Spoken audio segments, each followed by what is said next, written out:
നമ്മുടെ അഫാൻമാനുണ്ടല്ലോ, നമ്മുടെ ആ കുഞ്ഞു വാവ, ഒരു ഉറുമ്പിനെ പോലും ഒരു പാറ്റയെ പോലും കൊല്ലാനായിട്ട് അറിയാത്ത നമ്മുടെ പാവം നമ്മുടെ അഫാൻ മോനെ ഇപ്പം ജയിലിൽ ഭയങ്കര നാടകമാണെന്നാണ് പറയുന്നത്.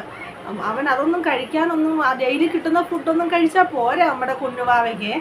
അതൊന്നും പോരാ, പൊറോട്ടയും ചിക്കൻ കറിയേ ഇറങ്ങത്തുള്ളൂ. ഇപ്പോൾ ഉമ്മയും ബാപ്പച്ചയും കാണണമെന്നും പറഞ്ഞ് ഭയങ്കര അലമുറയിട്ട് കരച്ചിലാണ് അവിടെ ഉമ്മയും ബാപ്പച്ചയും കാണാൻ. എന്തായാലും എനിക്ക് തോന്നുന്നു ബാപ്പച്ചയ്ക്ക് അവനെ വേണ്ട, കൊന്നു കളഞ്ഞേക്കാൻ പറഞ്ഞു, അവനെ ഇനിയും കാണുകയേ വേണ്ടെന്ന് പറഞ്ഞു.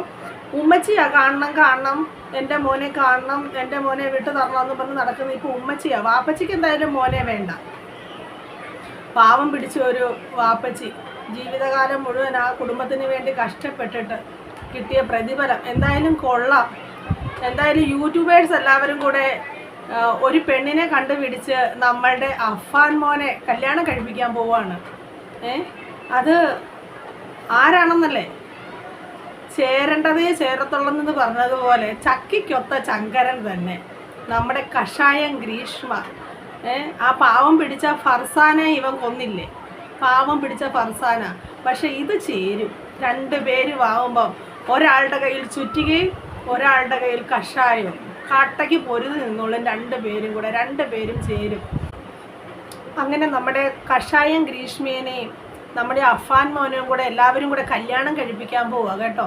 അന്നേരം അഫാൻ മോനെ വെളുപ്പിക്കാൻ വേണ്ടി കുറേ ആൾക്കാർ പുറത്ത് നിൽപ്പുണ്ട്, കമൻ്റ് എഴുതി അഫാൻ മോനെ വെളുപ്പിക്കാൻ. പാവം അഫാൻ മോന് ഒരു ചുറ്റിയെ കൊണ്ട് ടപ്പേന്ന് 2 കൊട്ടല്ലേ കൊടുത്തുള്ളൂ. ഈ 5 പേര് ചത്തത് അഫാൻ മോൻ്റെ തെറ്റൊന്നുമല്ല കേട്ടോ, പാവം ഒന്നും അറിയത്തില്ലായിരുന്നു അതിന്. ചത്തുപോയത് അഫാൻ്റെ തെറ്റേ അല്ല. കുറേ പേര് വെളിയിൽ വെളുപ്പിക്കാൻ നിൽപ്പുണ്ട് അഫാൻ മോനെ. അപ്പോൾ ഇവരോടൊക്കെ പറയാനുള്ളത്, എന്തായാലും കല്യാണം ഉറപ്പിക്കാൻ പോകുക, അതിനു മുമ്പ് നിങ്ങൾക്ക് ഒരു ചാൻസ് തരാം.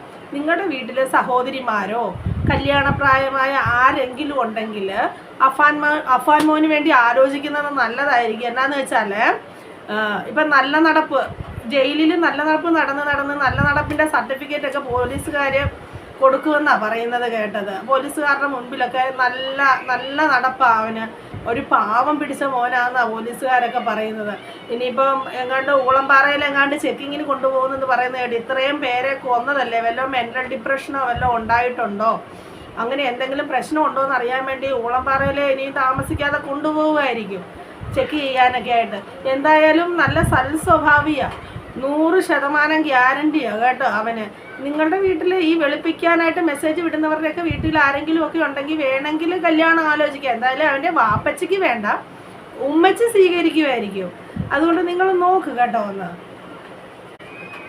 നമ്മുടെ അഫാൻമാനുണ്ടല്ലോ, വീടിൻ്റെ വെളിയിൽ ഇറങ്ങത്തില്ല, ആരോടും ആവശ്യമില്ലാതെ സംസാരിക്കത്തില്ല, ഒന്നുമില്ല, അത്രയ്ക്ക് നല്ല മനുഷ്യനാ നമ്മുടെ അഫാൻ മോൻ കേട്ടോ. രാത്രി മുഴുവൻ യൂട്യൂബ് കാണും, ആരെ എങ്ങനെ കൊല്ലാം, ഏത് രീതിയിൽ കൊല്ലാം, അങ്ങനെയൊക്കെയുള്ള യൂട്യൂബൊക്കെ കാണും. അത് മാത്രമേ ഉള്ളൂ, അത് അത്ര തെറ്റൊന്നുമല്ല. അതുപോലെ തന്നെ നമ്മുടെ കഷായം ഗ്രീഷ്മ സ്കൂളിലാണേലും നാട്ടുകാർക്കിടയിലാണെങ്കിലും എല്ലാവരുടെ അടുത്തും ഇത്രയും പാവം, ഇത്രയും നല്ല സ്വഭാവമുള്ളൊരു പെൺകുട്ടിയെ അവരാരും കണ്ടിട്ടില്ല. പക്ഷെ ഒരു ഉറുമ്പിനെ പോലും ഇവർക്ക് ആർക്കും എന്നാ പറയുന്നത് കൊല്ലാൻ കഴിയില്ല എന്നാണ് പറയുന്നത്. ഒരു ഉറുമ്പിനെ പോലും കൊല്ലാൻ കഴിയില്ല, ഒരു പാറ്റയെ പോലും കൊല്ലാൻ കഴിയില്ല. അത്ര ശുദ്ധ മനസ്സിൻ്റെ ഉടമകളാണ് ഇവരൊക്കെ കേട്ടോ. പക്ഷെ ഈ ഉറുമ്പിൻ്റെയും പാറ്റയുടെയും പോലും ജീവൻ്റെ വില ഇന്നത്തെ മനുഷ്യർക്കില്ല. അതാണ്, ഉറുമ്പിനെയും പാറ്റയും കൊല്ലാൻ വയ്യാത്ത ആൾക്കാരൊക്കെ മനുഷ്യനെ കൊല്ലുന്നത്. അപ്പോൾ അവരുടെ ഒരു ജീവൻ്റെ വില പോലും ഇന്നത്തെ കാലത്തെ മനുഷ്യർക്കില്ലല്ലോ. റഹീമിനെ കുറിച്ച് ഓർക്കുമ്പോൾ ഒത്തിരി സങ്കടം വരുവേ. ഈ ഉമ്മയും മോനും കൂടി ഇത്രയും കാലം ആ മനുഷ്യനെ വിട്ടിയാക്കുമല്ലായിരുന്നു. അവൻ അങ്ങേരുടെ കുടുംബത്തിന് വേണ്ടി ആ മനുഷ്യൻ അവിടെ കിടന്ന് അത്രയും കഷ്ടപ്പെട്ട് ഈ വീട്ടിലേക്ക് കാശ് അയച്ചു കൊടുക്കുമ്പോൾ ഈ ഉമ്മയും മകനും കൂടി ദൂർത്തടിച്ച് കടത്തിന് മേൽ കടം തലയിൽ കയറ്റി വെച്ച് ആ മനുഷ്യൻ ഇത്രയും കാലവും ശരിക്കും പറഞ്ഞാൽ ഒരു വിട്ടിയായിട്ടല്ലേ ജീവിച്ചുകൊണ്ടിരുന്നത്. അതുപോലെ തന്നെ ഈ അഫാനെ പുറത്തിറക്കരുതെന്നാണ് പറയാനുള്ളത്. പുറത്തിറക്കി കഴിഞ്ഞാൽ അഫാൻ ആരോടൊക്കെ വൈരാഗ്യമുണ്ടോ, ആരോടൊക്കെ ദേഷ്യമുണ്ടോ അവരെയൊക്കെ തീർക്കാൻ നോക്കും അഫാൻ. ഉറപ്പായ കാര്യമാണ്. ഈ കഴിഞ്ഞ ഇടയ്ക്ക് തന്നെ ചെന്താമരയെ ഇങ്ങനെ കുറച്ച് നാൾ ജയിലിൽ പിടിച്ചിട്ടു, അതിനുശേഷം പുറത്തിറക്കി വിട്ടു. പുറത്തിറങ്ങി വന്നു കഴിഞ്ഞിട്ട് അവൻ എന്തുവാ കാണിച്ചത്, അവന് ശത്രുതയുണ്ടായിരുന്ന ബാക്കിയുള്ളവരെയും കൂടി അവൻ തീർത്തു. അങ്ങനെ ആ 2 കുഞ്ഞുങ്ങൾ അനാഥരായി. ഗവൺമെൻറ് ജോലി വാഗ്ദാനം ചെയ്ത് ആ പിള്ളേർക്ക് ജോലി കൊടുക്കാമെന്ന് പറഞ്ഞിട്ട് അതുങ്ങൾക്ക് ഇതുവരെ ജോലിയൊന്നും കിട്ടിയില്ല. അവരെ നോക്കാൻ ആരുമില്ല. അനാഥരായിട്ട് 2 പെൺകുഞ്ഞുങ്ങൾ അങ്ങനെ അലഞ്ഞു തിരിഞ്ഞ് നടക്കുന്നു. അതുപോലെ ഈ ചെന്താമര ചെയ്തതുപോലെ തന്നെയാണ്.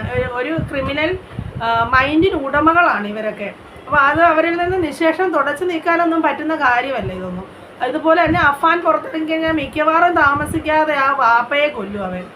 വാപ്പയെ എന്ന് വെച്ചാൽ ആ വീട്ടിൽ വാപ്പ താമസിക്കരുത് എന്ന് പറഞ്ഞാൽ ഇവൻ ഗ്യാസ് കുറ്റിയൊക്കെ തുറന്ന് വിട്ടിട്ടാ പോലീസ് സ്റ്റേഷനിൽ പോയത് കീഴടങ്ങാൻ വേണ്ടി. അപ്പം വാപ്പയെ കൊല്ലും. പിന്നെ ആരൊക്കെയോ അവൻ്റെ ലിസ്റ്റിൽ ശത്രുക്കളായിട്ടുണ്ട്.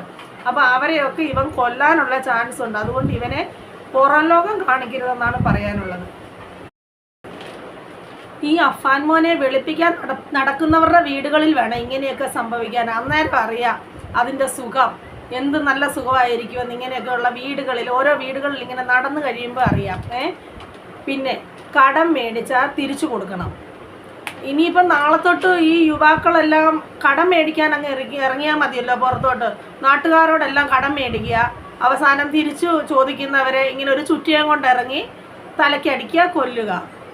അതൊക്കെ ഇങ്ങനെയൊക്കെയല്ലേ ക്രിമിനൽസ് നമ്മുടെ നാട്ടിൽ വളരുന്നത്. ഇതൊക്കെ കണ്ടല്ലേ ആൾക്കാർ പഠിക്കുന്നത്. കൊച്ചു പിള്ളേർ, കുഞ്ഞ്, അധികം പ്രായമില്ലാത്തവരൊക്കെ ഇതൊക്കെ കണ്ടാണ് പഠിച്ച് വരുന്നത്. നാളെ അവരും ഇങ്ങനെ ആരോടെങ്കിലുമൊക്കെ കടം മേടിക്കും.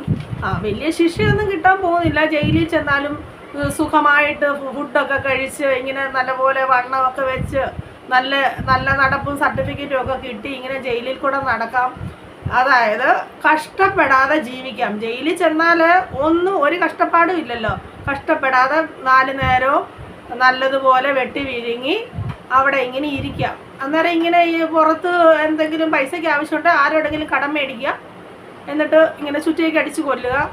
എന്ത് നല്ല ജീവിതം അല്ലേ? നമ്മളൊക്കെ എന്തിനാണ് ഇങ്ങനെ കഷ്ടപ്പെടുന്നത്? നമ്മളൊക്കെ ഇങ്ങനെ ഓരോന്നൊക്കെ ചെയ്യുന്നത് എന്തിനാണ്? നമ്മുടെ കുടുംബത്തിന് വേണ്ടിയല്ലേ ഇങ്ങനെയൊക്കെ ചെയ്ത് കഷ്ടപ്പെടുന്നത്? ഓരോരുത്തരും ഓരോ രീതിയിൽ കഷ്ടപ്പെട്ട് കാശുണ്ടാക്കുന്നത് എന്തിനാണ്? നമ്മുടെ കുടുംബത്തിന് വേണ്ടിയല്ലേ? എല്ലാവരും ഇങ്ങനെ കടം മേടിച്ചിട്ട് ഓരോ ചുറ്റിയും കൊണ്ട് ഇറങ്ങിയുള്ള അവസ്ഥ എന്തായിരിക്കും? ഇങ്ങനെയുള്ളവന്മാർ ഒന്നും വെച്ചോണ്ടിരിക്കരുത്.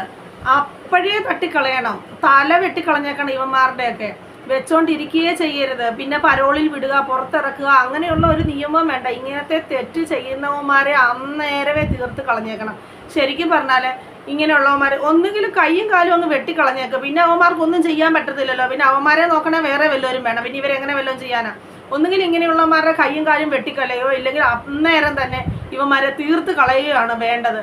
നമ്മുടെ ഗൾഫ് രാജ്യങ്ങളുടെയൊക്കെ നിയമം പോലെ അങ്ങനെ ഒരു നിയമം നമ്മളുടെ നാട്ടിലും വന്നു കഴിഞ്ഞാൽ നമ്മുടെ നാട് നന്നാവും. അങ്ങനെയുള്ള നിയമം വേണം നമ്മുടെ ഇന്ത്യയിലും വരാൻ.